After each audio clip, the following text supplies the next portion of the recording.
Welcome back. We're still talking about Nollywood, and I have here with me now an IP lawyer, Nkechukwu Otike Odibi. Thanks for being here today. Thank you.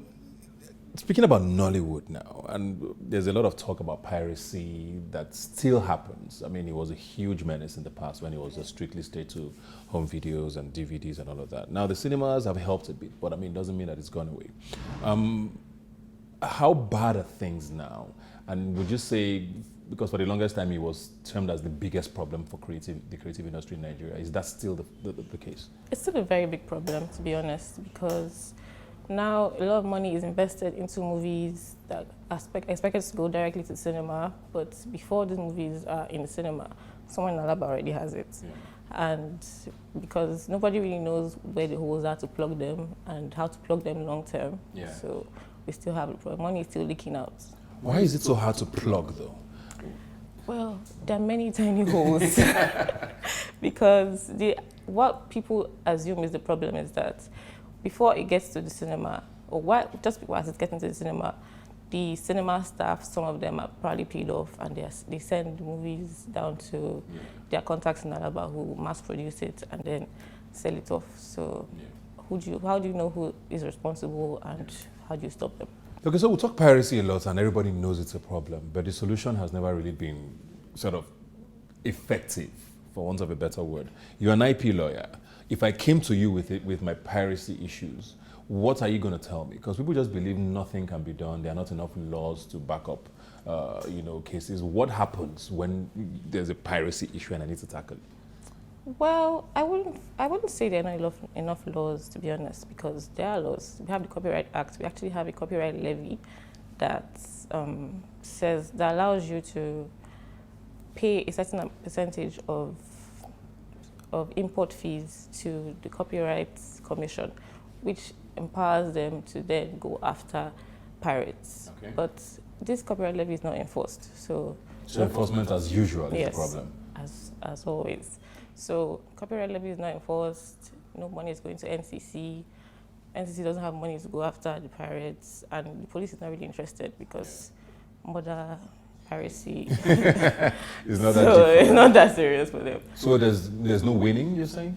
At the moment, there isn't. We are really hoping for implementation of copyright levy and other laws so that the Copyright Commission now has more funding to go after these pirates. But to be honest, it's not as bad as it used to be. Now that movies and content is more accessible, we have YouTube, we have Yoroko TV, so people will have more access to the legitimate means. They don't actually need to go on the streets as much. But then there are still people who do need to go on the streets, so that's the issue. Okay, away from piracy now, and COSON is a big talking point with regards to how music remuneration continues. You make your music, down the line you can still make money off of your music wherever it's played or streamed or whatever it is, because COSON sort of is there to make sure that happens. It doesn't seem like that happens with regards to the movie industry, especially with sort of deals or contracts that are done here. We had the guest earlier who were talking about how you make a movie in Nigeria, and whichever channel or platform commissions it takes away 100% of the rights from you, and they own this, as against what happens in music. How can we start having that conversation there with regards to people who actually have intellectual property to own it? Well, actually, there's supposed to be something similar to COSON for films, which is called AVRS, Audiovisual Rights Society, but they're not very active. Yeah. And also because the Nigerian movie industry is really still growing, still being structured, people are just trying to make as much money as they can. So the producers don't really want to say, okay, I don't even know how much I'm going to make before I start deciding to pay royalties to the actors and things like that. And also with the agreements, what is usually paid is an upfront fee. But we're hoping that as the industry grows and becomes more structured, with more guilds actually enforcing welfare of actors and crew members, then these kinds of things come. Because this is actually more on the commissioning, the channels or the platforms that commission these things. Yeah. Is there a way to start having those conversations with them? Because a lot of producers you talk to actually want to own their stuff.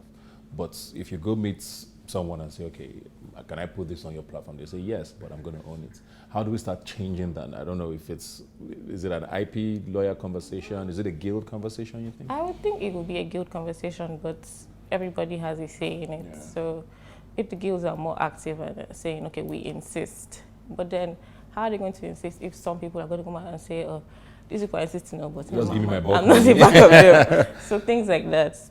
There's a lot of hunger in the land, so you can't really blame people for saying, okay, I appreciate you looking out for me, but I'm hungry and I just need to do what I have to do. Yeah. Things like that. Cinemas as well. I mean, a lot of money comes from there now for a lot of people, thankfully. Not as much as we would want. People still say, oh, we need more screens in Nigeria. We have too few screens for the number of people here. But with the numbers of screens we even have here, there's still a lot of complaints I hear about percentage sharing.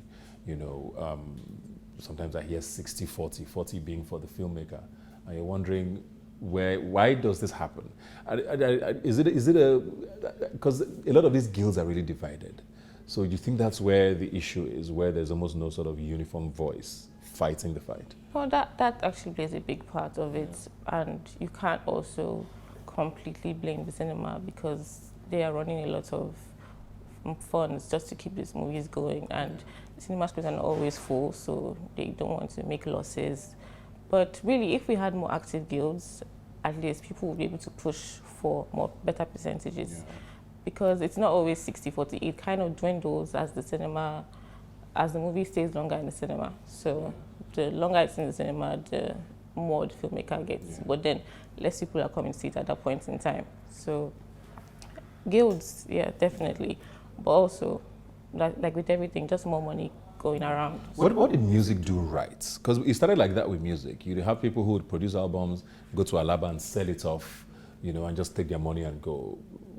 Is it streaming? Is that what changed it for musicians? Streaming, yes, and also because of the nature of music. Music is shorter, so you get more music for more money, if that makes sense. So dealing with an individual, I guess. Yes, and also there's been a lot of influx. There's been an influx of funding and attention to the Nigerian music industry.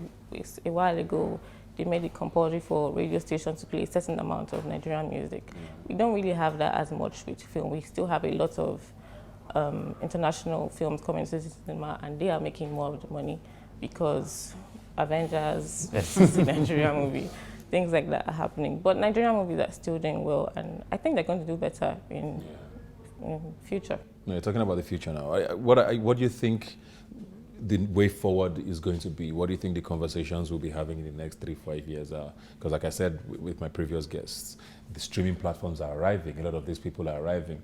There's whispers about even some of these big name studios starting to look in to say, okay, what can we do with this space?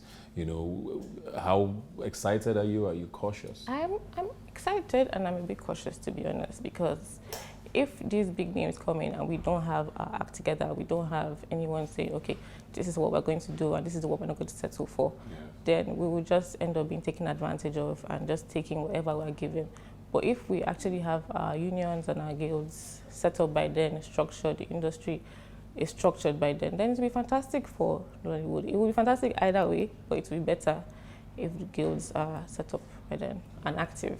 Set up and active. All right, thank you very much, Ikechukwu, and please come back when we call you. Thank you.